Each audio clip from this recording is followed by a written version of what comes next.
No puedo dejar de preguntarte también sobre una amenaza que hay, digamos, acá en este momento en el país, que es el cambio climático.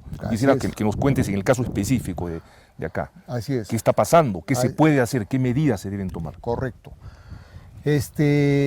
Como tú bien dices, una de las amenazas que tiene el agro nacional, no solamente en esta parte del país, sino en todo el país, y no solamente en el Perú, sino en muchos países.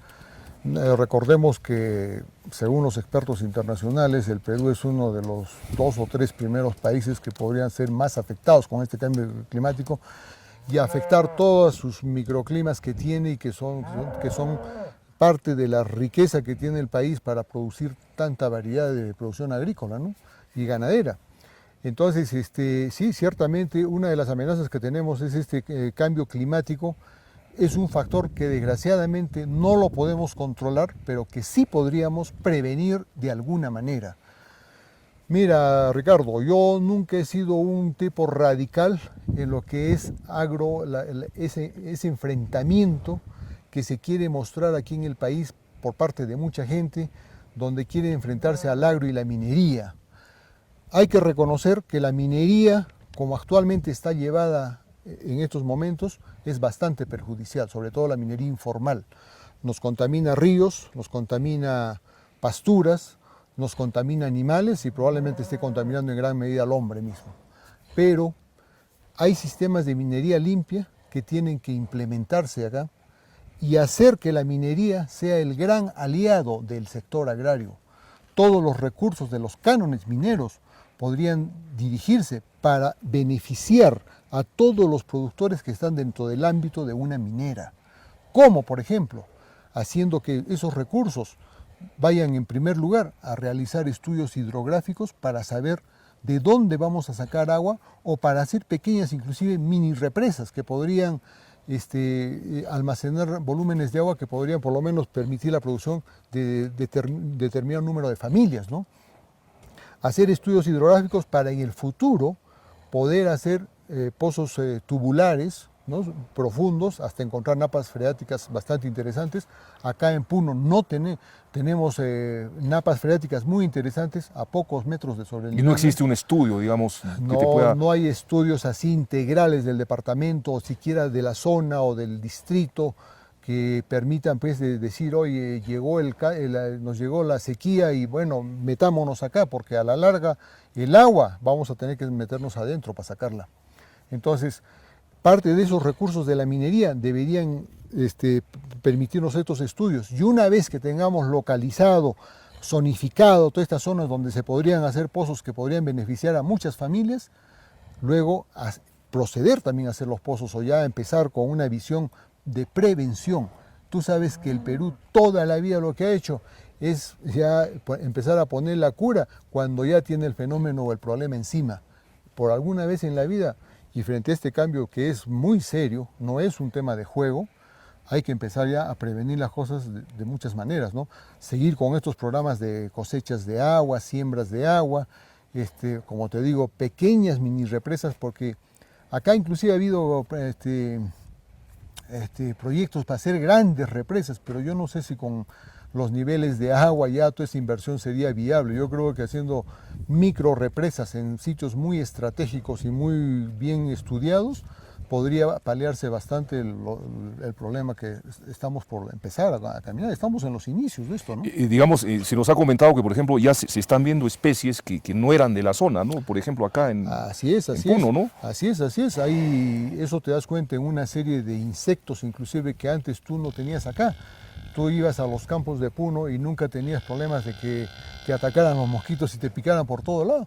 Ya en meses como estos, justamente, estás viendo que uno va al campo y empiezan a picotearte, todo eso, cosas, vemos manchas de abejorros que antes no existían acá. Entonces, todo eso son indicios de que está empezando a suscitarse un fenómeno muy... Bueno, en este caso dicen que va a ser tremendamente perjudicial, sobre todo para la zona altiplánica, ¿no? Entonces, todo esto hay que empezarlo a prever. Otra cosa, hay que empezar ya a ver en qué zonas de la ceja de selva, por ejemplo, del país, de Puno, podrían convertirse en zonas forrajeras. Y entonces hacer alianzas estratégicas. tú produces forrajes, correcto, yo te los compro y yo produzco carne. Estamos a 4 horas de Sangabán, ¿no? Así es, ahora creo que hasta menos, inclusive, ¿no? Porque ya con esta carretera que... Es una zona de ceja de selva apropiada, digamos. Es digamos. una zona de ceja, habría que ver zonas donde se podría sembrar forrajes, maíces, forrajes con características o pasturas que podrían desarrollarse y hacer heno, silos, etcétera. Convertirse en la despensa ganadera. Una despensa para alimentar el ganado de acá y producirlo, ¿no? Habida cuenta de que, digamos, la inversión en lo que es alimento es por lo menos el 50%. Sí, o sea, para producir, de repente, sí, en algunos casos sí, en lo que es vacas lecheras muy especializadas, sí, podrías estar pensando en un 40, 50%, ¿no? De lo que es la producción. Muchas gracias, Jorge, y si tuvieses algo más que añadir, por favor, con mucho gusto. Esto es Siembra, Alimentación y Desarrollo. Sí, justamente una cosa que es interesante y queremos siempre resaltar es que en el Perú hay capacidad de producir, como te decía al inicio, en cualquier parte. Vuelvo a incidir en eso porque siempre se ha satanizado la sierra como una región que solamente pide y que nunca da. Estamos demostrando que acá hay empresas que son muy viables, que pueden aportar mucho a la alimentación nacional.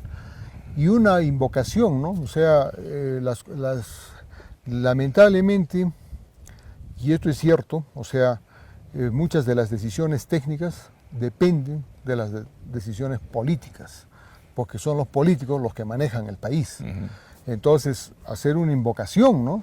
Para que los productores agrarios sepamos elegir representantes que piensen. Jorge Bellido, muchísimas gracias realmente por tu participación, por los importantes aportes que estás haciendo, siguiendo, digamos, una línea familiar al desarrollo ganadero del país.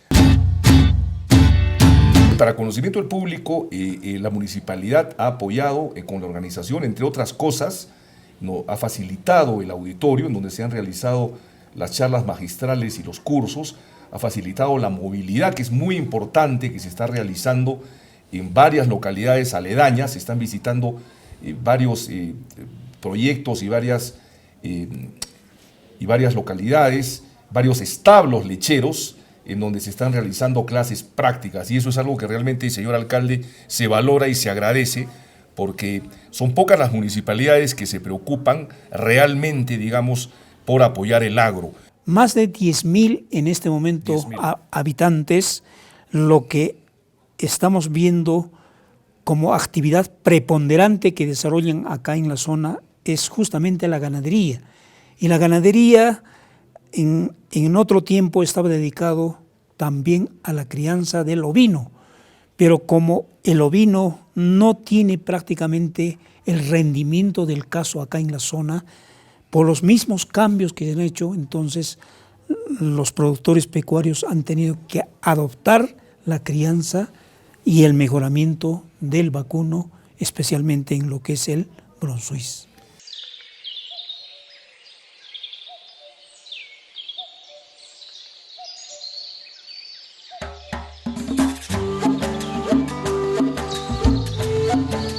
Siembra la tierra con cariño.